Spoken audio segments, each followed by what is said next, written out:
What's going on, you guys, and welcome back to One Grunt's Point of View. Well, I haven't changed because this is 10 seconds after I finished this last video. So what we're gonna do now, we took this thing to the range probably 2 weeks ago. In that time, it's been sitting in the safe, so all the carbon and stuff has hardened on it, whatever, don't really care. I'll do a clean, I'll brush everything off and lube it back up before we take it out for the next range trip. But what I wanted to do is, now that we've seen that the rifle is going to withstand, you know, the first 500 rounds, the first range trip, I have seen some things while I was at the range that really annoyed me ergonomically with this rifle, and I would like to go ahead and upgrade those things to make this a more pleasant rifle to shoot, but also to give us, you know, one, make it more comfortable for me, but then also, you know, just showing some basic upgrades that you can do to get this rifle into a more self-defense kind of role.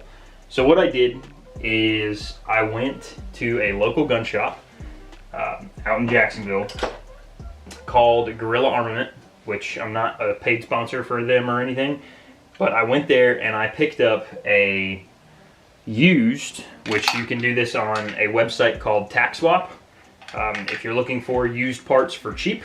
So anybody can do this. Your prices will vary, so I'm not going to necessarily throw this into the overall price of the gun, but went out and bought a Magpul M-Lock handguard. That's a drop-in style that'll go right here. And it came with this Magpul K2 grip. I don't mind the K2 grips. I do like Magpul's stuff. I prefer a BCM grip, but this will be way better than the A2 grip that's on there. Comfort-wise, you can shoot just as fast, just as accurate with an A2 grip. This is more of a nice to have, not a need to have. But it came with the handguard, which was the primary goal for me to buy, because this is an M-Lock handguard, which allows me to add M-Lock accessories. I then went down to PSA, which is, they have a new store in Florence, South Carolina, which isn't very far from us. We have family that are located somewhere in South Carolina that I'm not going to talk about. So we went past PSA on the way to go see our family, and I picked up one of these light mounting things.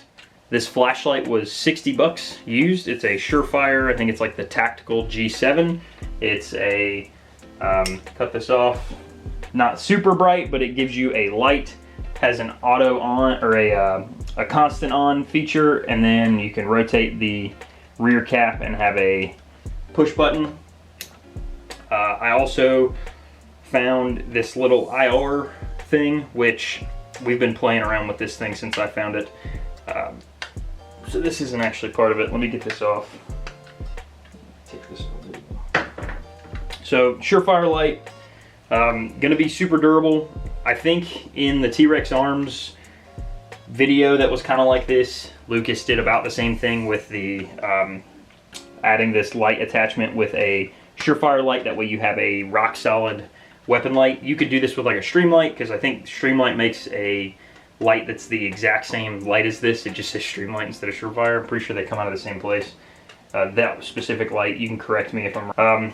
But I wanted this handguard because it allows us to add M-Lock accessories, which then gives us the ability to throw a light on here. It's also a little bit more comfortable than the stock handguard and has a little bit better of a heat shield inside of it that will help protect my hands. This also kind of wraps forward of this, whatever this is, like the barrel ring, right? The spacer ring that sits right here. It wraps forward around that, which will give me a little bit more room to purchase on the gun, and I won't be burning my hand on this piece of metal as this starts to get hot. The other thing, right? Trying to turn this into a more self-defense duty rifle kind of build. I went out and got a Tulsa Textile Solutions sling. These are Rendezvous here, if you guys remember me talking about that dude, he has rebranded to Tulsa Textile Solutions. He is currently like putting everything back together, and these are the Rendezvous here slings, which are, he's gonna get these out for about 38 bucks. And these are the absolute best slings on the market, in my opinion, that you can get. You can support a local small business, but they are also just phenomenal slings. They adjust super fast, very smooth. They don't get bound up. I've never had a problem with one of these, and I've had a I have had a Rendezvous here / Tulsa textile sling on my rifle at work. So while I was in the Marine Corps for the last like 4 years, and they're fantastic. Never had a problem with them. They've never ripped on me. They've never had a problem. They don't get bound up. Super easy to adjust. They're very fast and simple, and I like them a lot. And I also like supporting a small American-owned business. So went out and got a sling. So now we have the two necessities that this rifle doesn't have when you get it, or whenever I built it out, which is the ability to mount a light, and a sling. So this was 20 bucks for the new handguard and the rail. This flashlight is $60. This piece right here was 15, I think. And then the sling was 38. So I'm gonna cut the camera real fast. I'm going to quickly get rid of my handguard and everything and swap this stuff over. I don't want to do it on camera because I don't want to get hit with like a content strike or anything like that. So I'll quickly do that, and then I'll show you what the rifle looks like whenever I'm done. All right, so got everything put together. So turn my back to you guys again. I'm sorry, I probably should have thrown this bolt in here before I started the camera.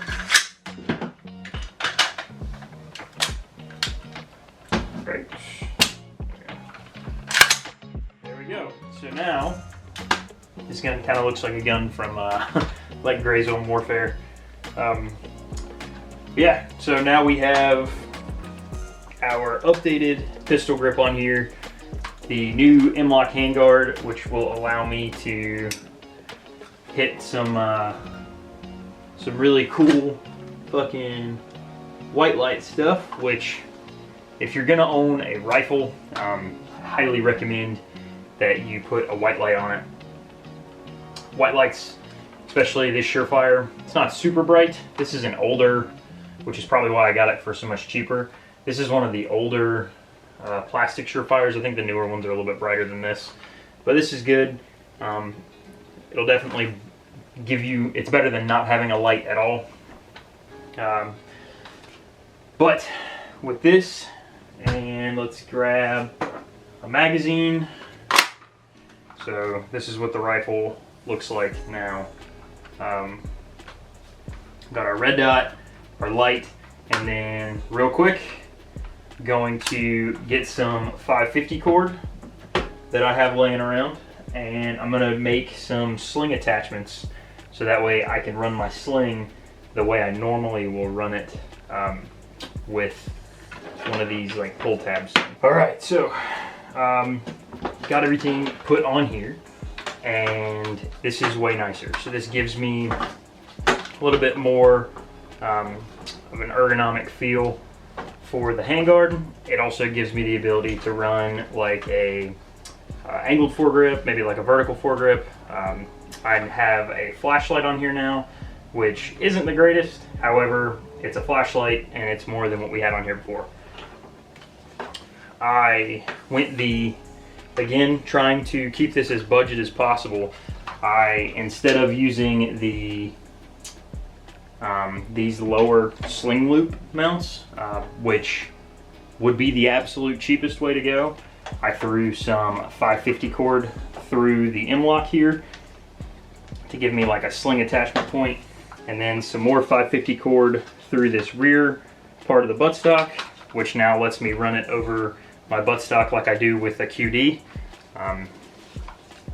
So now this sits pretty much just like my normal rifle sling sits. It's a little low, so I can go in and readjust this, but you know, I now have pretty ergonomic feeling rifle. Comfortable is the main thing here. A lot of this stuff again is like aesthetic, but two giant things that you need to add to a gun are going to be a light and a sling. So I went with two pretty budget options for both. You know, this is like a no frills sling. It's not like a Pharaoh or a Viking, a Vickers Tactical, Viking Tactics, which I'm pretty sure are roughly about the same price as one of these. If you feel more comfortable getting one of those, absolutely. I do recommend going and getting a sling from Tulsa Textile Solutions.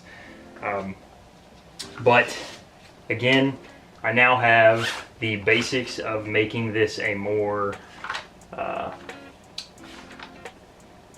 do I say, capable rifle for, you know, the things that I plan to do with it, right? So like a self-defense rifle, again, this series, right now we're focusing on building out the gun to be the very bare minimum of what you need for a rifle. Very soon we're going to start getting into gear and things that you need to have bare minimum, so to start training. And then we'll also be doing, you know, bare minimum like infantry kind of gear where it's, you know, ways to carry ammo, ways to carry a pistol, things like that. So again, these are some non-essential but very good and easy to do upgrades. Again, we started off without a rear iron sight, so that's probably going to be the next thing, as well as potentially getting a lower third mount for this Romeo, just to get it up above that front sight, so that way it's not obstructing as much of my view, and then I can have a little bit more, a little bit better view on my targets and stuff like that. I don't mind where this light is sitting right now. I may try to rotate this to the other side just to give me a little bit more reach on the gun. But then again, I might just throw like a Magpul M-Lock foregrip on here just to have a little bit more to pull, and then I'll just run the clicky cap with my thumb. But this is super comfortable. I like this a lot. Again, buttstock is a carbine buttstock, totally fine. Probably going to take this sling mount off since we're not going to use it, just to free up some snag points. A little bit of 550 cord goes a long way. The A2 grip, totally fine if you like A2 grips. I prefer a BCM, more vertical style grip. So this K2 is pretty good, plus it came with the rail. This rail would probably be the first thing that I would recommend you buying if you don't just go ahead and get it when you buy the rifle, just because this gives you a little bit better heat shield than the stock handguard, but it also, you know, allows you to attach stuff with your M-Lock slots. So definitely a worthwhile upgrade going with a M-Lock handguard. All right guys, so that's going to basically wrap this up. I do apologize that not all of the videos that are going to be coming out are going to just be tons of shooting. Trying to get content, you know, moving, because I've had this huge gap. I'm going to have a little bit of time, so I'm trying to cram a bunch of videos together that I think are like a decent topic, and then we'll get those pushed out to you guys as soon as we can. On the rifle, so I think this is a really good set of upgrades that will make the next 500 rounds a little bit more comfortable. I think if I was going to spend more money on this gun, next up would definitely be putting a riser on this, just to bump this up just a tad to clear this front sight. I think a lower third's about as high as I ever really want to go, just my personal preference. 193 is fine if you're doing like competition and heads up stuff for a gun that you're going to be getting in and out of the prone, or like shooting around weird angles and stuff. I just like having a little bit more face on the gun. So I probably would upgrade this mount just to raise the optic, not because the mount is bad. But as it sits right now, this is how the next 500 rounds are going to go. So I think this rifle is going to perform just fine, and hope to catch you guys whenever we burn it down again, and then we'll come back and readjust. Probably going to pull this off and throw the attacker on here for just a little bit of accuracy testing to kind of see what, because I feel like I've broken the barrel in enough with 500 rounds to be able to give you guys a realistic expectation for accuracy. I think coming out of the box, you know, the rifle's going to be a little weird if the barrel hasn't been shot too much. So I've got a good amount of carbon fouling and like copper and stuff in there. So this will give us a pretty good idea of accuracy. And then I'll throw the red dot back on there. We'll get re-zeroed, and then we'll burn out the last 500 rounds for you guys. And that'll be it for this gun. So thank you guys so much for stopping by. I appreciate it as always, and hope you enjoy this series. I hope to catch you in the next one. We'll see you around.